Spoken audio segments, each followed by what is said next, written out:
खुलुमबाय बयनिसिमबो नोंथांमोननि थाखाय माखासे खौरांफोर लानानै फैलायबाय आरो चेनेलाव गोदानब्ला अन्नानै चेनेलखौ साबस्क्राइब खालामनानै लादो बेल आइकनखौ एलाव होनानै ला जाहाथे नोंथांनाव सिगां नटिफिकेसन सहैग्रोयो। दानिया खोनासंलांदो। गिबि खौराङाव दङ इएम अरुप कुमार देआ गावनि बियाबावनो रायजोफोरनि खुद्रिनायनि मोगा मोगि जानांदों। फकिराग्रामाव गावनि बियाबावनो रायजोफोरजों खुद्रिखांनाय थासारिजों मोगा मोगि जानांदों। इएम अरुप कुमार देआ रायजोफोरजों होखारजानो गोनां जानाय इएम अरुप कुमार देआ फकिराग्रामनि सिथिला ओनसोलनि रायजोफ्रा ओनसोलाव खामानि मोनैनि खुद्रिखांनायजों बिसायख'थिनि सिगां मोनसे मन्दिराव अनसुंथाइ हैनो थांनाय समावनो जायगानि रायजोफोरा बिथांनि हेंथायै इएम अरुप कुमार दे गो बेक स्लगान होनानै खुद्रिखांनाय फोरमायो, जायनि जाउनाव इएम अरुप कुमार देनि मददगिरिफोर आरो रायजोफोरनि गेजेराव नारा नाथार जायो। नैथि खौराङाव दङ लाइमोनफोरखौ जिडिए कर्स फोरोंगोन होनना गुबुन जायगायाव लांना अन्थाइगोरा नार्जारिया 1 लाख रांनि गोरोबथा एग्रिमेन्ट खालामना फैनायनि अजद होदों। थगायजानाय लाइमोनफोरा सा 60निबो बारा लाइमोनफोरनि जिउनि लामाखौ खोमसि खालामना होदों। अन्थाइगोरा नार्जारिया लाइमोनफोरखौ जिडिए कर्स फोरोंगोन होनना अन्थाइगोरा नार्जारिया गुबुन जायगायाव थगायना लांदों होनना लाइमोनफोरा गावसोरनि खुगाजों रोखा फोरमायदों। अन्थाइगोरा नार्जारिया गावनि माखासे लोगोफोरखौ लानानै चिरांनि काजलगावआव जिडिए इनस्टिट्यूशन खुलिफ्लाना नंखाय फोरोंथाइ होदों। सासेबो फोरोंगिरि गैया, गावसोरनो फोरोंगिरि जादों। अन्थाइगोरा नार्जारिया ओइचएसल उथ्रिसारनाय गिबि खेबनि फरायसाफोरखौ फार्स्ट बेच हिसाबै दिल्ली आरो गुवाहाटीआव लाना थांनानै गोदाव सोराव खालामदों। अन्थाइगोरा नार्जारिया गुवाहाटीआव लाइमोनफोरखौ फोरोंथाइ होगोन होनना 1 लाख रांनि गोरोबथा एग्रिमेन्ट खालामना फैनायनि अजद होदों लाइमोनफोरा आरो लाइमोनफोरनिफ्राय अन्थाइगोरा नार्जारिया थगायना रां जादों होनना रोखा फोरमायदों। थामथि खौराङाव दङ एपिपि राजखान्थि हान्जाया कक्लाबारि ब्लकखौ मैया दाफुंबाय। बाक्सा जिल्ला 22 नं कक्लाबारि बियाबनि सिङाव थानाय बारग' एनडिएफबिफोरनि गोजाम देरायाव अल्टारनेटिभ पार्टी अफ बड'लेण्डआ कक्लाबारि ब्लक एपिपिखौ दाफुंबाय। राजेन्द्र बसुमतारीखौ आफादगिरि महरै आरो दुर्गेश्वर रामसियारिखौ गाहाय नेहाथारि लोगोसे गासै सा 35 सोद्रोमाफोरखौ लाफाना कक्लाबारि ब्लक एपिपि राजखान्थि हान्जाखौ दाफुङो। मिरु अल्टारनेटिभ पार्टी अफ बड'लेण्डनि गायसनगिरि आफादगिरि डक्टर अनजालि दैमारिनि नुजाथिनायाव मैया कक्लाबारि ब्लक एपिपिआ गोबां सुबुंफोरनि नुजाथिनायजों हाबाफारिया जानानै थाङो।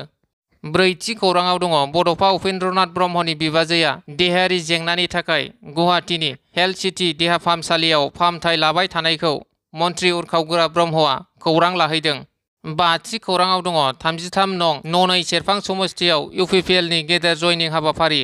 बिटिसि बिसायख'थिया सौफैनायनि सिगांनो गुबुन गुबुन राजखान्थि दोलोआ गावनि गोहोमखौ लानो बायदि हाबाफारि लानाय समावनो मैया उदालगुरि जिल्लानि 33 नं ननै सेरफां बिटिसि बियाबाव इउपिपिएल दोलोनि गिदिरथार मोनसे जयनिं हाबाफारि जायो। ननै सेरफांनि औरंगाजुलि लक्ष्मी मन्दिरनि नब्लाङाव ननै सेरफां ब्लक इउपिपिएलनि आफादगिरि महेन्द्र बर'नि मासि सामलायनायाव खुंनाय जयनिं मेलाव बिपिएफ, कंग्रेस, सिपिआइएम आरो बिजेपि दोलोनि 1800निबो बांसिन मावथि मददगिरि सोद्रोमाफोरा प्रमद बर'नि दैदेननाय इउपिपिएल दोलोआव जगदान जायो। आलासि महरै बिटिसिनि गाहाय खुंगिरि प्रमद बर', EM Wilson Hansda, EM Daobaisa बर', एमसिएलए माधव छेत्री, शब्द राभा, मरियाम टप, कृष्णगिरि, रुद्र छेत्री, नेरखां खाख्लारि, देरहासार बर'जों लोगोसे मिरु इउपिपिएल दोलोनि गोबां दैदेनगिरिफोरा बाहागो लाना 33 नं ननै सेरफां समस्तिया इउपिपिएलनि आखायाव फैगोना रोखा होनना फोरमायो। द'थि खौराङाव दङ देग्लायनि बिटिसि बिसायख'थिया थारैनो जोबोद मुजिथावना जागोन। इउपिपिएल, बिजेपि, बिपिएफ, कंग्रेस, एपिबिजों लोगोसे टिएमसि हान्जायाबो बावखुंग्रि बिटिसि बियाबनि थाखाय साखाफारा। क'क्राझार सहरनि जयपुराव तृणमूल कंग्रेस हान्जानि बिसायख'थि फोसावदिं मेल आरो बावखुंग्रि ब्लक कमिटि दाफुंनाय जायो। टिएमसिनि आफादगिरि महरै पाइलट बर' आरो गाहाय नेहाथारि आबुबकर शेखखौ सायख'बाय। स्निथि खौराङाव दङ एजिपिआ बिरेन्द्र प्रसाद बैस्यखौ रायजो सभा मासिनि बिजाथि महरै फोसावफिनबाय। थांनाय सनिबारखालि गुवाहाटी नोगोरमानि आमबारियाव थानाय पार्टीनि गाहाय मावख'आव खुंनाय गोजौ थाखोनि मेलाव बिरेन्द्र प्रसाद बैस्यखौ रायजो सभानि बिजाथि महरै सायख'फिनो। दाइनथि खौराङाव दङ अपारेशन सिन्दुरनि समाव लाइन अफ डिउटियाव जखम जानानै न'आव फैफिननाय क'क्राझारनि साहसि बिएसएफ जवान सुधि राभाखौ क'क्राझार जिल्ला खुंथाया बरायदों।